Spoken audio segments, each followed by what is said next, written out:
निर्गुण कौन देश को वासी, निर्गुण कौन देश को वासी, मधुकर हंसी समुझाए, सह दे बूझती सांच न हासी। को है जनक जननी को कहियत, कौन नारी को दासी। कैसो बरन वेश है, कैसा केही रस में अभिलाषी। पावे गो पुनि कियो आपनो, जोरे कहागो गासी। सुनत मौन है रह्यो ठग्यो सो, कौन सूर सबे मति नासी। सूर सबे मति नासी, ये उसके लिए बोला गया है कि जब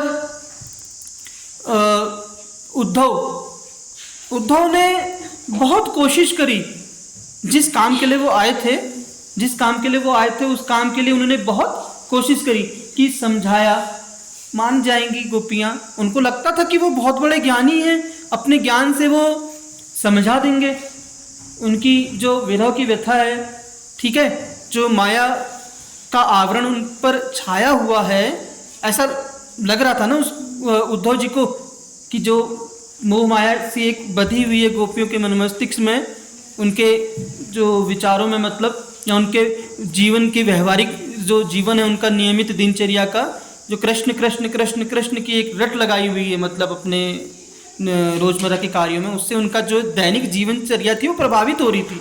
इसीलिए कृष्ण जी ने उनको भेजा वहाँ ब्रज में। अब उद्धव ज्ञानी हैं, योग मार्गी हैं, उनको समझा रहे हैं बार बार, ठीक है, कह रहे हैं कि फिर उसके प्रति उत्तर में गोपियां कह रही हैं, ठीक है, मूल रूप से यहाँ जो पद है वो है निर्गुण और सगुण में एक तुलना की बात करता है, मतलब ठीक है, कि निर्गुण क्या है, सगुण क्या है, एक तुलनात्मक अंतर भी दिखता है यहाँ।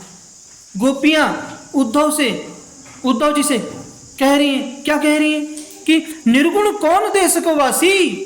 जो आपका ये निर्गुण है, ये जो ज्ञान है, जो आप हमें ये जो ज्ञान दे रहे हो, निर्गुणवासी, हे निर्गुणवासी मथुरा के ज्ञानी, आप जो हमें ज्ञान दे रहे हो, ये कहाँ का है आपका ज्ञान है, कहाँ है इसके माता पिता, ठीक है, कोई इसकी परंपरा है, कोई इसका एक मतलब एक रिकॉर्ड है इसका।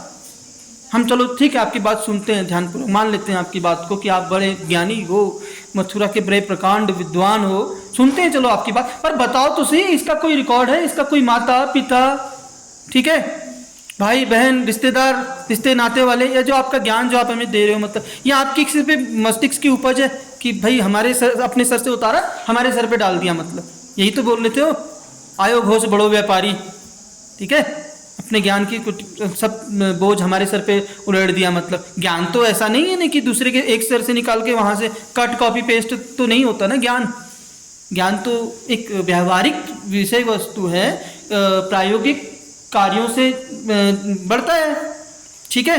और जो प्रेम में वशीभूत है, जो प्रेम से भरा पड़ा है, जिसने प्रेम का मार्ग अपना लिया, उसको ज्ञान मार्ग की क्या आवश्यकता है। ये गोपियों का अपना एक तर्क है, मतलब यहाँ मतलब, ठीक है। तो बोलते हैं कि निर्गुण कौन देश को वासी, आपका जो निर्गुण है ये किस देश का वासी है। मधुकर हासी समुझाए सो दिए बूझती साचन हासी, ठीक है। को है जनक जननी को कहियत कौन नारी को दासी, मतलब कि कौन इसका पिता कौन इसके माता, मतलब ठीक है। कि कैसे वर्ण वेश है कैसे के ही रस में अभिलाषी, कि क्या इसका वेश है, क्या इसका पहनावा है, क्या इसका आकार है, क्या इसकी दृष्टि है, कैसी इसकी सृष्टि, कैसा इसका परिवेश है, ठीक है। क्या इसका रूप आकार है, कुछ तो बताओ हमें। ऐसे ही बोल देंगे कि आप हमें हमारे ज्ञान को स्वीकार करो, मैं जो बोल रहा हूँ वो सही है, बाकी और चीज़ें गलत हैं। आप कृष्ण जी के जो प्रेम में आप वशीभूत हो, छोड़ो ये सब कुछ नहीं है, मोह माया है। कैसे मान लें हम ये सारी बातें, क्या तर्क, क्या प्रमाण, कोई प्रमाण है आपका? नहीं मानेंगे हम आपकी बात को, जाइए यहाँ से। बार बार उसको दुत्कारती हैं उद्धव को, कोई नहीं सुनना आपकी बात को, बेकार बकवास की बातें हैं आपकी। उद्धव बड़े डरे डरे सहमे समझ नहीं आ रहा है कि इतनी विद्वान मैं अपने को बहुत विद्वान समझता था मथुरा का, और ये गोपियाँ ये तो मेरे से भी मेरी खबर ले रही हैं, मतलब ठीक है, मेरी क्लास लगा दी गोपियों ने, मतलब ये महसूस होता है उनको अंत में। मतलब आगे बोलते कि पावे गो पुनि कियो आपनो जोरे, पावे गो पुनि कियो आपनो जोरे, कहा गो गासी, कपटपूर्ण बातें। मतलब देख लो उद्धव जी, सुन लो बात, ये जो बातें कर रहे हो ना आप, ये जो इतनी बुरी ज्ञान की बातें कर रहे हो, हम लोग अगर गुस्सा आ जाएंगे तो आपके अच्छे से खबर ले लेंगे। मतलब ठीक है, कह रहे नहीं कि मतलब पावे को पुण्य क्यों आपनो जोरे कहा गो गासी, अपने किए एक बार पछताओगे। ठीक है, समय है, निकल लाओ बीवी जहां से आए उल्टे कदमों से। मतलब किसको बोल रही है? उद्धव को। कौन बोल रही है? गोपियां कह रही ना कि भैया पावे को पुण्य क्यों आपनो जोरे कहा गो गासी, है उद्धव अपनी जो एक कपटपूर्ण बातें हैं, इन बातों के लिए पछताओगे उद्धव जी, मत करो ये बातें। ठीक है, आपकी बातें जो आपको लग रहा होगा आप ज्ञानी हैं, आपकी ये बातें क्या है? कपटपूर्ण हैं, ये हमारे आचरण के विपरीत हैं, ये हमारे आचरण के विपरीत हैं। हमें नहीं सुननी आपकी बातें, बहुत हो गया, अपना तामझाम उठाओ जाओ, नहीं सुननी आपकी बातें हमें। ठीक है, ये बातें हमें नहीं सुननी, बहुत सुना लिया आपने अपनी ये जो ज्ञान की बातें हैं। जिस हृदय में कृष्ण की, श्री कृष्ण की प्रेम की मूर्ति बसी पड़ी है, जहां प्रेम सर्वोपरि है, वहां ज्ञान की कोई आवश्यकता ही नहीं है, ऐसा बोल रही है। अकाट्य प्रेम है, अकाट्य समर्पण है अपने आराध्य, अपने बालसक, अपने उपासक, ठीक है, अपने ईश्वर के प्रति। किसकी? श्री कृष्ण के प्रति। गोपियों के हृदय में जो मूर्ति बसी पड़ी है, अब उसको निकालना चाह रहे हैं उस छवि को। मतलब ऐसे तो ना निकलेगी वो छवि, क्यों? बरसों लगे हैं उस छवि को। लड़काई को प्रेम करी अली कैसे करी के छूटत, बोला है ना कि लड़कपन का प्रेम है, बचपन का प्रेम है, ऐसे थोड़ी ना छूटे गए। ये तो यहाँ फिक्स डिपॉजिट है एक प्रकार से। मतलब हमारे श्री कृष्ण क्या है? हमारे फिक्स हैं बिल्कुल, कोई इस बात को डिगा नहीं सकता इन चीज़ों को। मतलब अंत में बोलते हैं कि सुनत मौन है रहियो ठग्यो सो सूर सबे मति नासी। ठीक है, सूरदास जी कह रहे हैं अपने अंतिम पंक्ति में इस पद के, इतनी देर से जो सुन रहे थे, जो संवाद हो रहा था उद्धव गोपियों का, उद्धव दिमाग काम करना बंद कर गया। ठीक है, अच्छी क्लास ले ली गोपियों ने उद्धव की। ठीक है, बोल रहे कि देखो, कहने की सुनत मौन है रहियो ठग्यो सो, ठग महसूस कर रहा है, कहाँ फंस गया यार मैं।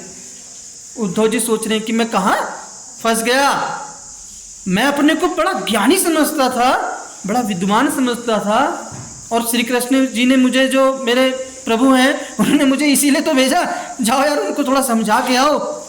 इन्होंने तो उल्टा मेरी क्लास ले ली। ठीक है, इसीलिए सूरदास जी अपने अंतिम पंक्ति में बोलते हैं कि सुनत मौन रहो ठग्यो सो सूर सबे मति नासी। सूरदास जी कह रहे हैं कि उद्धव की तो सारी मति नाश हो गई, सारी मति का क्या हो गया? बर्बाद कर दिया, सारा गुड़ गोबर कर दिया अपने को, जो बहुत ज्ञान का जो दम्भ भरते हैं। मतलब ठीक है, इसीलिए कहा है ना कि जीवन में ज्ञान ही सर्वोपरि नहीं है। जो ज्ञान व्यवहार के धरातल पर न उतरा, जो ज्ञान जीवन के एक आचरण, सद आचरण को न निर्मित कर पाया, वो ज्ञान किस काम का? वो तो एक बोझ है ना, फिर वो तो यही होगा। फिर गोपियां बोलेंगी कि भैया आयो घोष बड़ो व्यापारी, ठीक है, अपना ये जो ज्ञान हमारे ऊपर मत ला दो, क्योंकि हमारा जो प्रेम है, हमारा जो ये अपनापन है, ये क्या है? लड़काई को प्रेम अली कैसे करी के छूटत। मतलब ठीक है, बचपन से प्रेम है, ऐसे थोड़ी चल एक हवा बही, आंधी ने कुछ उड़ा ले गई धूल कहीं, ये ऐसा तो नहीं है ना भाई। बरसों लगे हैं, बचपन से खेला कूदा, इतने बड़े वो कमलापति, वो भगवान हमारे साथ रहे, खेले बड़े, ऐसा भी बोलते हैं ना एक पद में। मतलब तो बड़ा ही सुंदर पद कवि सूरदास जी ने लिखा। ठीक है, जो कि अष्टछाप के कवि थे। अष्टछाप के कवियों में 8 कवि थे, उनमें एक कवि ये भी थे। ठीक है, तो यह एक प्रकार से कृष्ण स्तुति भी है, कृष्ण वंदना भी है, उद्धव गोपी संवाद भी है मतलब, और सूरदास जी की भक्ति भावना भी है, वात्सल्य की एक दिशा भी है, एक वात्सल्य का सागर भी है एक भ्रमर गीत सार मतलब। ठीक है, कहीं ना कहीं भ्रमर गीत सार प्रेम का सागर भी है एक। ठीक है, अपने आराध्य को ढूंढने की एक दिशा दृष्टि भी है। ज्ञान है तो प्रेम भी है मतलब, और ज्ञान के ऊपर प्रेम है मतलब।